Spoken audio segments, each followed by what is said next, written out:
البنك يحاول قتلي فهو وكر للصوص وثعابين. ولا اقول لك بلاش الكود ده، خلينا ناخد كود تاني لنفس الشخص. لو فهم الشعب ما تقوم به نخبة النظام المالي والبنكي لقاموا بثورة في الصباح. دي كلمة للرئيس الأمريكي وأحد الآباء المؤسسين لها أندرو جاكسون، قالها أثناء حرب ضد الإليت من رجال المال والبزنس في أمريكا سنة 1832. جاكسون كان شايف إن النظام البنكي مخلي فيه طبقة من الناس محدش انتخبهم بس معاهم نفوذ بدون أي رقابة من الكونجرس، لا وكمان بيتحكموا في قرارات الحكومة وفي مين يكون الرئيس من خلال تمويلاتهم للمرشحين، وكل ده من وراء الستارة. ونتج عن الحرب دي إن أندرو جاكسون لغى بنك الولايات المتحدة وسحب منه كل أموال الحكومة سنة 1836. عد معايا حوالي 200 سنة ولقينا النخب دي رجعت تاني بأشكال كتير، بس في يناير 2021 لقينا ثورة ضدهم نتج عنها خسارات بالملايين والمليارات لنفس الأشخاص ولسه بيخسروا. الثورة بدأت ببوست على السوشيال ميديا حوالين سعر سهم شركة جيم ستوب. أصحاب صناديق التحوط والاستثمار من نخب رجال البيزنس في أمريكا كانوا مراهنين على خسارتها علشان يكسبوا من وراها المليارات، فدخل الناس العاديين واشتروه وعلوا قيمة السهم لأكتر من 25 ضعف لمجرد إنهم يبوظوا لهم خطتهم. وده اللي حصل فعلا، كانت ملحمة أشبه بمعركة فار ضد أسد، بس الفار هو اللي كسب في النهاية. الأزمة دي كشفت عيب خطير في النظام المالي، وكشفت كمان ممارسة احتكارية بيقوم بيها أصحاب صناديق التحوط بدون أي رقابة. نفس الممارسات دي هي اللي سببت أزمة 2008 الاقتصادية واللي سببت كساد في العالم كله. جهز كوباية الشاي الجميلة أو القهوة عشان حلقة النهاردة محتاجة تركيز، وتعال نشوف إزاي الفار هزم الأسد. بس الأول اعمل لايك وشير لو بتتفرج على الفيسبوك وسبسكرايب لو بتشوفنا على اليوتيوب. أنا أحمد سلامة زي الكتاب ما بيقول. مجموعة هواة يهزمون حيتان بورصة وول ستريت، ده كان العنوان الرئيسي لمعظم نشرات الأخبار والسوشيال ميديا من أواخر يناير لحد دلوقتي. حيتان وول ستريت وأصحاب الهاج فاندز أو صناديق التحوط خسروا في أقل من شهر 70 مليار دولار. وركز في الرقم ده صديقي عشان ده قد ميزانية دول، وعلشان تبقى معايا اون تراك لازم تعرف يا صديقي إن صناديق التحوط دي هي ببساطة مليارات من الدولارات، وفي ناس بيجمعوها من مستثمرين عشان يشغلوها في السوق.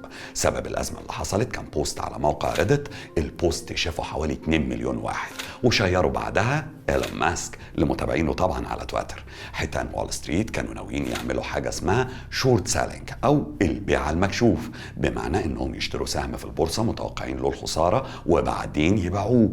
طب أكيد هتسألني وتقولي هم هيكسبوا إزاي من ورا الحوار ده؟ اتقل عليا يا صديقي وخلينا اديك في الأول نبذة سريعة عن التداول في البورصة عشان تفهم اللي جاي. التداول في البورصة بيتم عن طريق المضاربة على سعر أسهم الشركات، زي لو حد عنده عمارة فيها 100 شقة، أهي العمارة هي الشركة والشقة هي الأسهم. فلما تعوز تستثمر في البورصة قدامك أسلوب من اتنين، يا إما تشتري من تحت وتبيع من فوق، بمعنى إنك تشتري سهم بقرش علشان مراهن إن ثمنه هيزيد بعد شهر مثلا يعني ويبقى ب10 قروش، فدلوقتي انت كسبت 9 قروش، وده الطبيعي والمعتاد واللي بيعمله غالبية المتعاملين مع البورصة. يا إما البيع المكشوف أو الشورت سيلينج.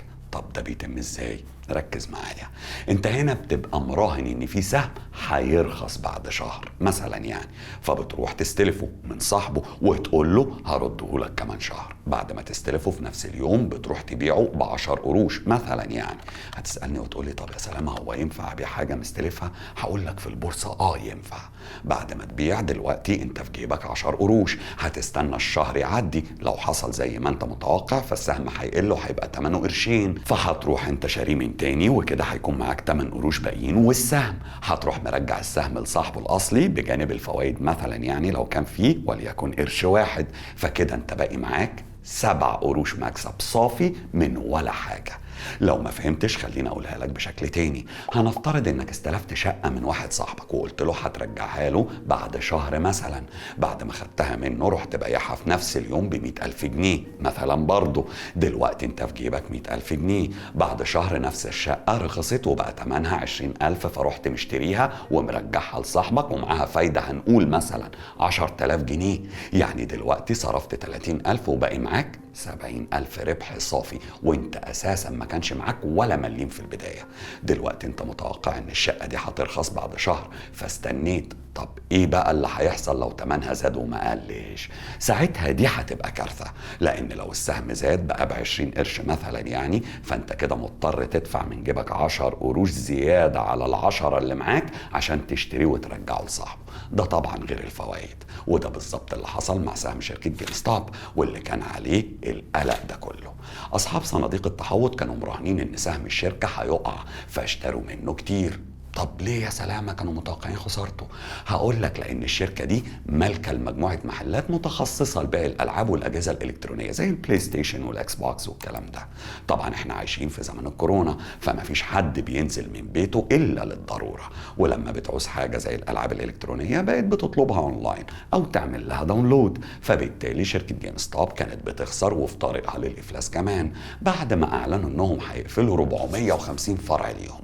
سعر سهم جيم ستوب قل السنة اللي فاتت دي لحد ما وصل $20 في 12 يناير 2021، ومتوقع ليه انه يقل اكتر واكتر لحد دلوقتي، والموضوع ماشي منطقي. اصحاب صناديق التحوط دي كانوا برضه مراهنين على خسارة سهم شركة AMC، ودي شركة بتمتلك سلسلة سينمات، وطبعا بسبب الكورونا مفيش حد بيروح سينما، فبالتالي الشركة كانت بتخسر ومتوقع لها الخسارة. يعني الموضوع كان شبه مضمون بالنسبة لحيتان البورصة واصحاب الصناديق، واهمهم صندوق ميلفين كابيتال وسترون ريسيرش.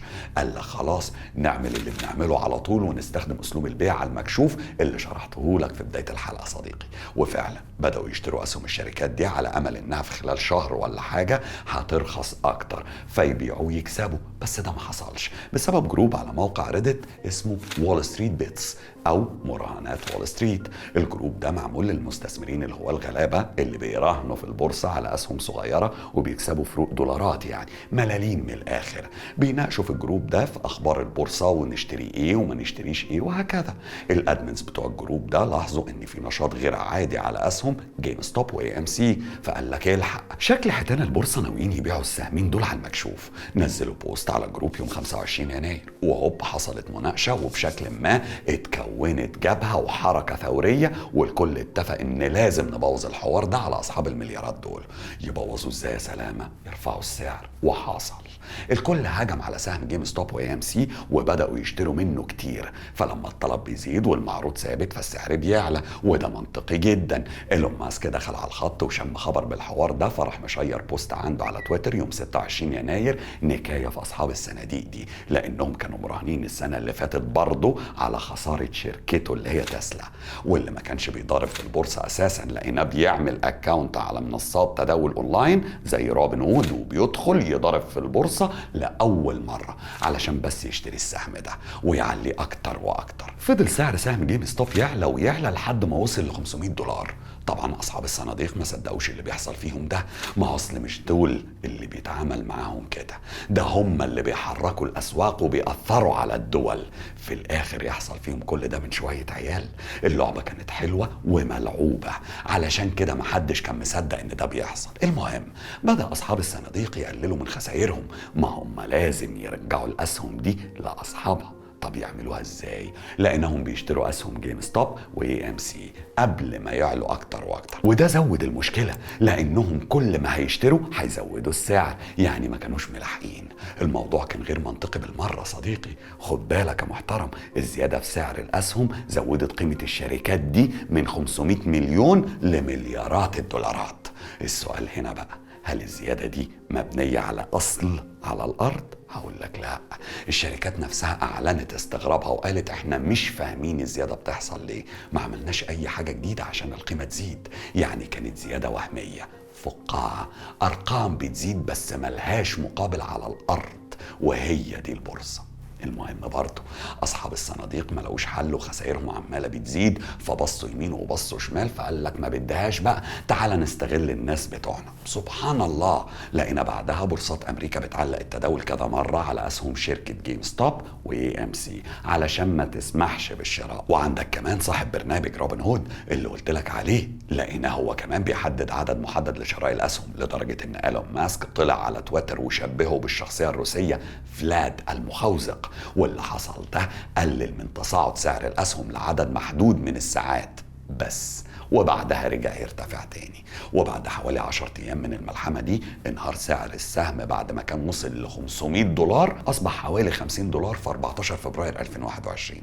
وده كان طبيعي ومتوقع صديقي، لأن اللي حصل زي ما قلت لك كان فقاعة وكان لازم في النهاية تفرقع. طب سؤال، هل كده سلامة الموضوع اتقفل؟ هقول لك لا طبعا يا صديقي. اعضاء كتير في الكونجرس قالوا انهم هيفتحوا تحقيقات في اللي حصل، بس ما حددوش ليه. هل بقى عشان يمنعوا موضوع البيع على المكشوف ده من الاساس، يعني اصحاب الصناديق هم اللي غلطانين، ولا عشان ما حدش يرفع سعر السهم بالشكل المهول ده بدون اي اصل على الارض، يعني الصغيرين هم اللي غلطانين، ولا هيعملوا تحقيق علشان الرجاله الكبيره اتخوزقت؟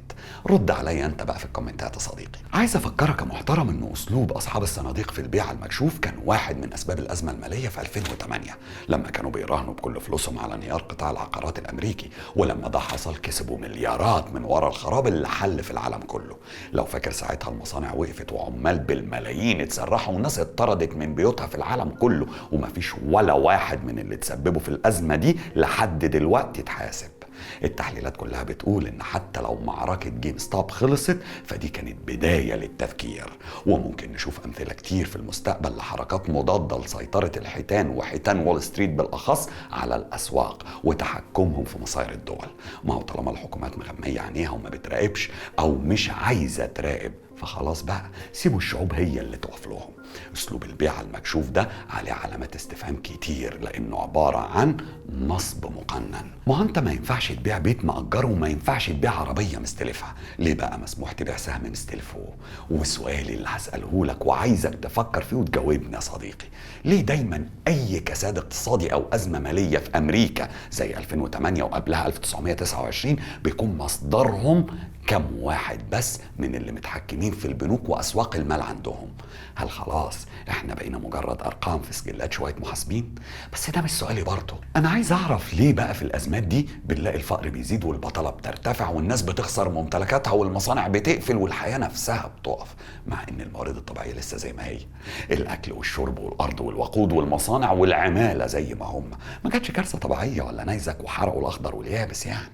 امال ده كله بيحصل ليه ولمصلحه مين؟ والسؤال التاني دلوقتي، ليه لو قطاع واحد وقع في الازمات دي كل القطاعات بتقع؟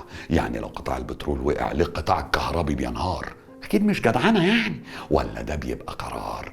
وما تسألنيش ليه افتكرت مبدأ في لعبة استيميشن، ليه اطلع اونلي لوزر لو ممكن اقلبها صعايدة وابقى فارس لو طلعت اونلي وينر. اتشرف بمتابعتكم لقناة زي كتاب ما بيقول على اليوتيوب وعلى الفيسبوك بنفس العنوان. اشوفكم بخير.